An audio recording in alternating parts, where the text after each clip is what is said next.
ان کو تاریخ کن الفاظ میں یاد رکھے گی مجھے نہیں پتا کہ مطلب آپ دیکھیں نا کہ اگر امریکہ کی اسٹیٹ ڈپارٹمنٹ کی ایک ویڈو خاتون وہ اس لیے استعفیٰ دے رہی ہے کہ کل کو جب میری چھوٹی بیٹی بڑی ہوگی اور وہ مجھ سے سوال کرے گی کہ جب غزہ میں یہ سارا ظلم ہو رہا تھا تو تب آپ کہاں پر تھیں، تو میں اس کو کیا یہ بتاؤں گی کہ میں اسٹیٹ ڈپارٹمنٹ میں تھی اور ساری چیز کو سپورٹ کر رہی تھی؟ نہیں، میں اس کو کہوں گی کہ میں نے اس کے احتجاج کے طور پر استعفیٰ دے دیا تھا۔ تو یہ ان ملکوں کے ان کرسچنز کی یہ غیرت اور یہ حمایت ہے فلسطین کے لیے، اور ہماری کیا ہے اور ہمیں تاریخ کیسے یاد رکھے گی تو مجھے نہیں پتا، لیکن فوج کے جو صبر کا پیمانہ ہے وہ لبریز ہو چکا ہے اور وہ اس چیز کو اب برداشت نہیں کر پا رہے، ان میں احساس ندامت جو ہے وہ انتہا کو پہنچ چکا ہے، وہ اپنے آپ کو گلٹی فیل کر رہے ہیں کہ یہ ہماری ساری آنکھوں کے سامنے ہو رہا ہے اور ہم اس میں کوئی کردار ادا نہیں کر سکے، ہماری جو حکومت ہے اس نے جو ہے نا اس میں کوئی اپنا رول ادا نہیں کیا، اور یہ ہماری بے حسی اور بے بسی ہے جس کی وجہ سے اسرائیل کو اتنی کھلی چھوٹ ملی ہوئی ہے۔ اب میں اس کے ثبوت آپ کے سامنے رکھ دیتا ہوں۔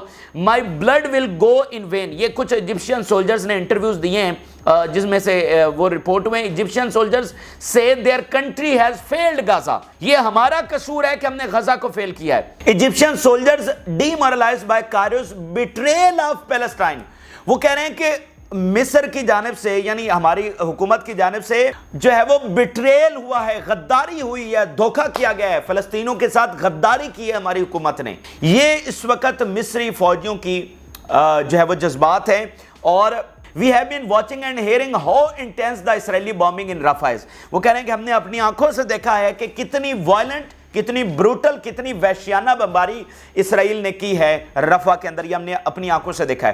تو وہ کہہ رہے ہیں ہماری حکومت نے غداری کی ہے اور وہ اپنے آپ کو گلٹی فیل کروا رہے ہیں، احساس ندامت میں ہے کہ یہ جو کچھ ہوا ہم اس میں کوئی کردار نہیں ادا کر سکے۔ سی سی کے اوپر عدم اعتماد کا اظہار کر رہی ہے فوج۔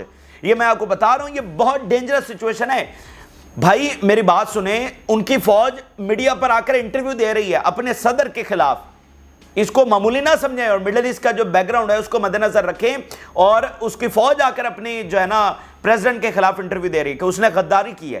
تو اور ویسے بھی مڈل ایسٹ میں جو صورتحال ہوتی ہے نا وہ اچانک سے بدل جاتی ہے، اور یہاں پر تو فوج کھڑی ہو گئی ہے اور وہ غداری کا لفظ استعمال کر رہی ہے۔ تو یہ ایک صورتحال ہے۔ تو یہ جس اقتدار کو بچانے کے لیے بیٹھے ہوئے، نہ وہ اقتدار بچے گا، تاریخ کیسے یاد رکھے گی، تو ان کو سٹینڈ لینا۔ میں آپ کو بتا چکا ہوں کہ انہوں نے اپنی سوورینٹی اور اپنی بقا کے لیے لڑنا ہے، اور ان کو بہت پہلے کھڑے ہو جانا چاہیے تھا۔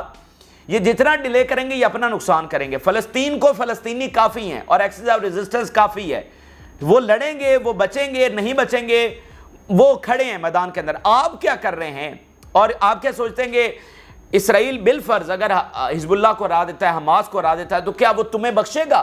وہ مصر کے علاقے اپنے اور جارڈن کے علاقے، کیا وہ رک جائے گا؟ وہ نہیں رکنے والا ہے۔ اچھا، یہ ایک چیز ہو گئی۔ اب ذرا آ جاتے ہیں عراق کی صورتحال کے اوپر۔ ناظرین، عراق میں بہت امپورٹنٹ میٹنگ ہوئی ہے، اس کی بہت اہمیت ہے، اور عراق میں آپ کو پتہ ہے کہ شروع میں حملے ہوئے امریکہ کے اوپر، پھر رک گئے، اور ایک ٹائم فریم اس وقت دیا گیا تھا جب یہ حملے رکے کہ امریکی فوج ہے وہ یہاں سے وڈرا کر جائے، اور جو اسرائیل کا قیام ہے یا اسرائیل کے جو وہاں پر ہے وہ سارا امریکہ چونکہ بیٹھا ہے تو وہ اسرائیل کو پروٹیکٹ کر رہا ہے۔ تو اگر امریکہ چلا جائے گا تو اسرائیل کی یہ بدماشی بھی ختم ہو جائے گی، اس کا قبضہ بھی ختم ہو جائے گا۔ تو یہ چیزیں آپس میں لنک تھے، تو لیکن وہ وڈرال تو نہیں ہوا۔ تو اب عراق کی تنظیمیں اکٹھی ہوئی ہیں اور باقی عرب تنظیمیں بھی اس کے اندر ہیں۔ انہوں نے میٹنگ میں یہ فیصلہ کیا ہے کہ اسرائیل پر حملے بڑھائے جائیں اور امریکہ کا یہاں سے وڈرال کیا جائے اور اس کے لیے عظیم جنگ چھیڑ دی جائے۔ یہ میں بہت بڑی بات آپ کو بتا رہا ہوں، عراق کا بیک گراؤنڈ ذہن میں رکھیں۔ اور عراق میں آج یہ میٹنگ ہو رہی ہے اور اس میں کہا جا رہا ہے کہ عظیم جنگ چھیڑ دی جائے۔ ہمارا مقصد ہے امریکہ کا وڈرال۔ جب تک امریکہ کا وڈرال نہیں ہوگا اب ہم بالکل کوئی رکیں گے نہیں۔ جو پہلے ہم نے حملے روکے اور ایک الٹیمیٹم اور ڈیڈ لائن دی گئی، وہ ہماری ڈیڈ لائن نہیں مانی گئی، تو اب ہم دوسرے طریقے سے آ رہے ہیں۔ عراق رپورٹ کر رہے ہیں an extraordinary meeting was held to discuss events in the region in general and in Iraq particular. We discussed the deadline given to the government more than 4 months ago, which included scheduling the American withdrawal from Iraq. The Iraqi people, their resistance, the tribes and the representatives are capable and determined to end the file using all means, us chapter کو, اس file کو مکمل طور پر بند کرنے کے لیے, یعنی اس تماشے کو مکمل طور پر ختم کرنے کے لیے تمام تنظیمیں اینڈ ٹرائبز اور جو جنگجو قبیلے ہیں وہ پوری طرح سے تیار ہیں. یعنی اب اس تماشے کو, اس قبضے کو مکمل ختم کرنا ہے, اس سے پیچھے نہیں. اب امریکہ کا وڈرال ہوگا تو بات بنے گی, اور امریکہ کا وڈرال ساتھ اسرائیل کی یہ ساری اجارہ داری, ٹھیک ہے. تو وہ کہہ رہے ہیں جنگجو قبیلے بھی تیار ہیں اور جنگجو تنظیمیں بھی تیار ہیں, اور یہ وہ عظیم جنگ کا وہاں پر یہ ایکسٹرا آرڈنری میٹنگ جو ہے وہاں پر ہوئی ہے, تو اتنے تیزی سے صورتحال بدل رہی ہے. اچھا, اب میں آپ کے سامنے ایک اور بہت بڑی خبر شیئر کر دوں, اور بہت شکست والی یہ خبر ہے امریکہ اور اسرائیل کے لیے. ناظرین, خبر یہ ہے کہ امریکی ایئر کرافٹ کیریئر آئزن ہاور جو کافی مہینے پہلے یہاں پر آیا اور کبھی پرشین گلف میں کھڑا رہا, پھر ریڈ سی میں, پھر بحیرہ روم کی طرف بھی گیا, اور جو ہے اب اس کو جناب پینٹاگن واپس بلانے کی سوچ رہا ہے. ٹھیک ہے, اب پہلے ذرا خبر دیکھیے. A debate in the Pentagon over whether to yield to Navy pressure to bring Eisenhower home or keep her for a longer period in response to Central Command. یہ پریشر ہے نیوی کا کہ آئزنہاور کو واپس امریکہ لایا جائے. The US aircraft carrier Eisenhower has been engaged in the bloodiest ongoing naval battle since World War II for months. Bloodiest battle since world war 2, اس میں ہمارا یہ ایئر کرافٹ کیریئر انگیج رہا ہے. تو اب وہ کہہ رہے ہیں کہ ہم اس کو واپس لانا چاہ رہے ہیں, تو بڑے فخر سے اس کو واپس لے کر جائیں گے. یعنی بڑی اچیومنٹ وہ ان کا بھائی, ان کا یہ جو آئزنہاور ہے نا, یہ دنیا کا سب سے بڑا ایئر کرافٹ کیریئر ہے, اور ان کی ایک وحشت اور دہشت کی علامت سمجھا جاتا ہے, ان کی پرائیڈ بھی سمجھا جاتا ہے یہ آئزنہاور. ان کے صدر کے نام کے اوپر ہے. آئزنہاور کون تھے, ان کی ذرا تاریخ اٹھا کر دیکھ لیجئے, ان کے نام کے اوپر اس کا نام رکھا ہوا ہے. ٹھیک ہے, اور کوئی ایسی بیٹل نہیں ہے جس میں آئزنہاور اس طرح سے واپس اس کو نکالنا پڑ گیا ہو. آئزنہاور انڈر اٹیک آیا, یمنیوں نے اٹیک کیا, اس کے بعد اس کو وہ جدہ کے قریب لے گئے 800 کلومیٹر دور, اور آپ کہہ رہے ہیں کہ ہم واپس لے, اور نیوی کا پریشر ہے کہ اس کو واپس بلاؤ, اور پینٹاگن میں ڈسکشن ہو رہی ہے کہ واپس بلائیں تو کیسے بلائیں, نہ بلائیں, یا وہیں پر رہنے دیں یا بلا لیں, کیونکہ جب واپس جائے گا تو کیا اچیو کیا کر کے جا رہا ہے. آج بلومبرگ سارا میڈیا لکھ رہا ہے نا, ان کے فارمر ایمبیسڈر اور پریزیڈنشل کینڈیڈیٹ بھی لکھ رہے ہیں کہ ہم نے بلینز آف ڈالر ضائع کیے اور یمن کو ہم نہیں ہرا سکے.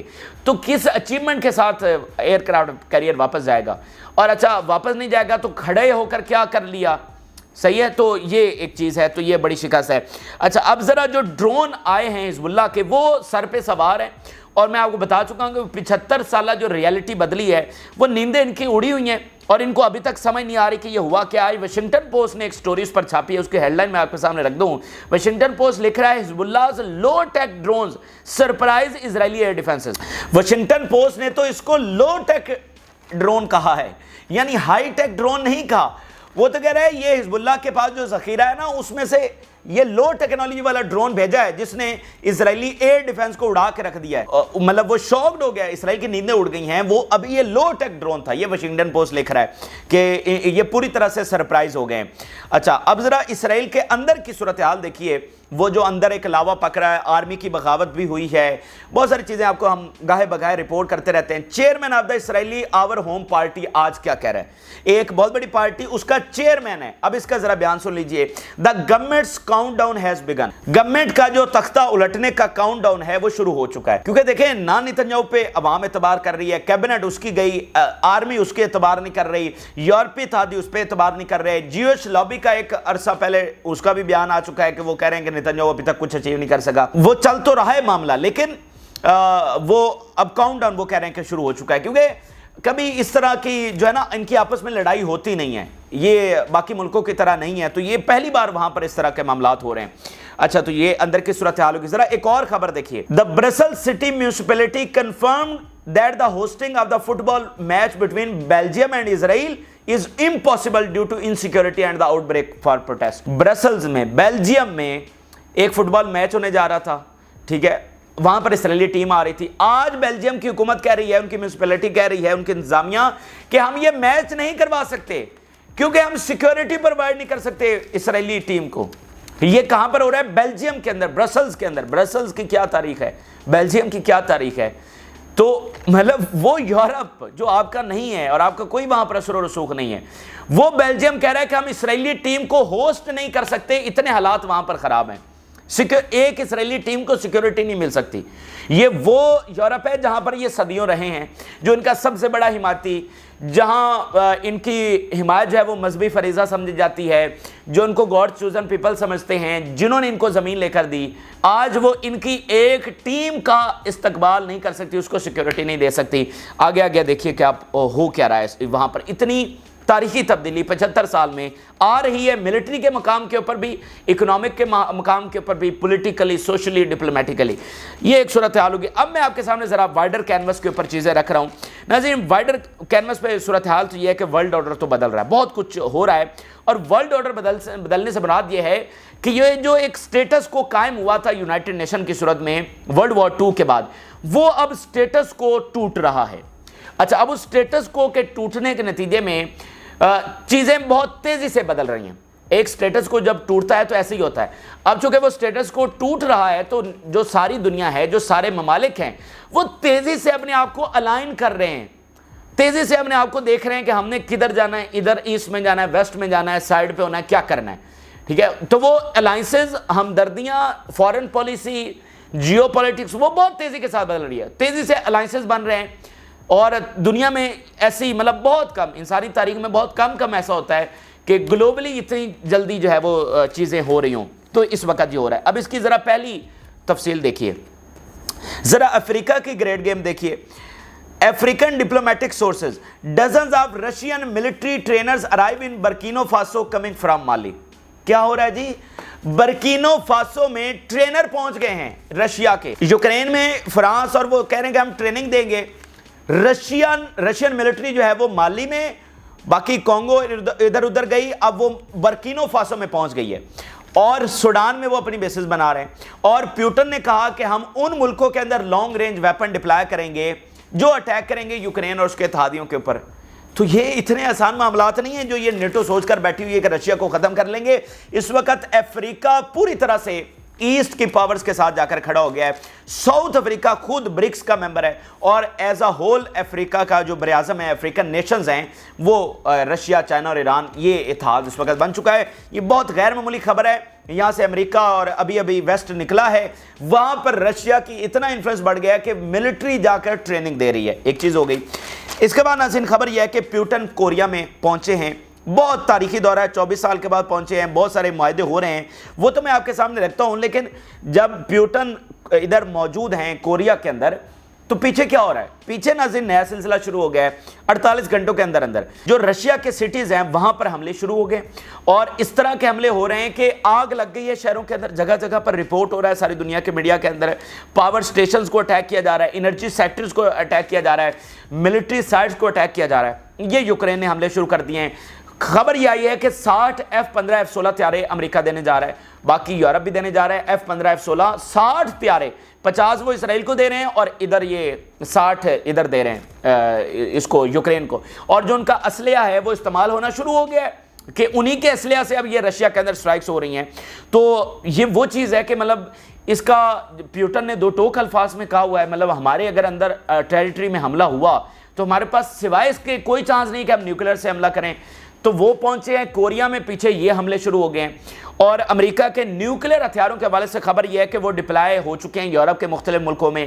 ایون خبر یہ ہے کہ خفیہ طور پر پولینڈ جو کہ بارڈر سٹیٹ ہے رشیا کی، وہاں پر بھی ڈپلائیڈ ہو چکے ہیں۔ اس کے علاوہ بیلجیم میں، جرمنی میں، اٹلی میں، وہاں پر یہ ڈپلائیڈ ہیں، اور جرمنی کو F-35 طیارے بھی دیے جا چکے ہیں امریکہ کی جانب سے کہ اگر یہ بم گرانا پڑے رشیا کے اندر آگے جا کر تو F-35 جدید ترین طیارے ان کے پاس ہوں۔ تو اس حد تک معاملات سنجیدہ ہو چکے ہیں۔ مطلب جو سربیا کے پریزیڈنٹ نے کہا نا کہ ٹرین سٹیشن سے نکل چکا ہے، ٹرین سٹیشن سے نکل چکی ہے اور اب واپسی کا کوئی راستہ نہیں ہے، اور جو ہے نا مطلب تیر کمان سے نکل گیا، یہ وہ بات ہے۔